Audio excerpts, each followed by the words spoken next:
হাদি ভাই আমাদের দেশের জন্য করতে চেয়েছিল কিছু, হয়তো আল্লাহ তাআলা দেখতে পারছেন যে এই জাতির জন্য সব মানুষদের সব কাজ হয় না।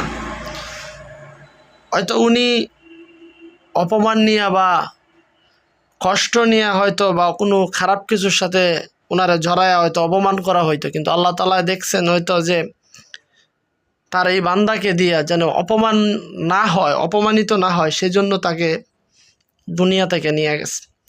হাদি ভাইয়ের মেয়েটার কথা খালি মনে পড়তেছে যে উনি বলছিল যে আমি যদি না থাকি আমার সন্তানটারে আপনারা দেখেন। এই বাংলাদেশে ভালো মানুষগুলা বুঝছেন বাঁচে না, সত্যের পক্ষে লড়াই চলে না, সবখানেই খালি দুর্নীতি আর দুর্নীতি। আদালত বলেন, যাই বলেন, যত জায়গা আছে সবখানেই দুর্নীতি। অপরাধের সঠিক বিচার হয় না।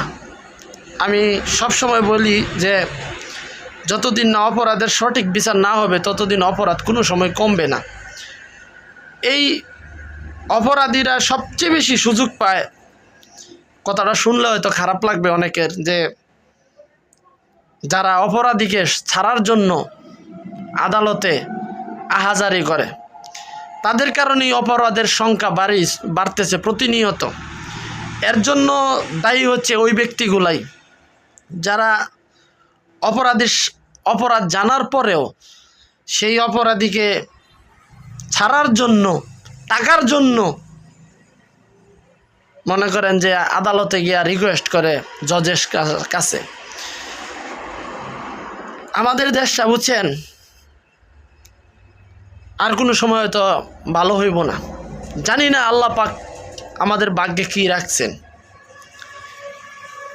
স্বাধীনতা বলতে কি বোঝায় আমি জানি না, তবে আমি একজন দেশপ্রেমিক, একজন সাহসী লোক দেখতে পাইছি এই হাদি ভাইয়ের কাছে।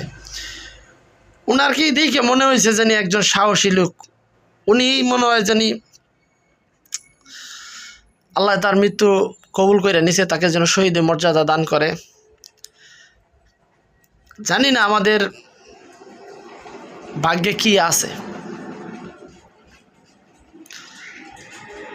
মৃত্যুটা যেন সহজ হয়। ভালো লাগতেছে না। আল্লাহ তাআলা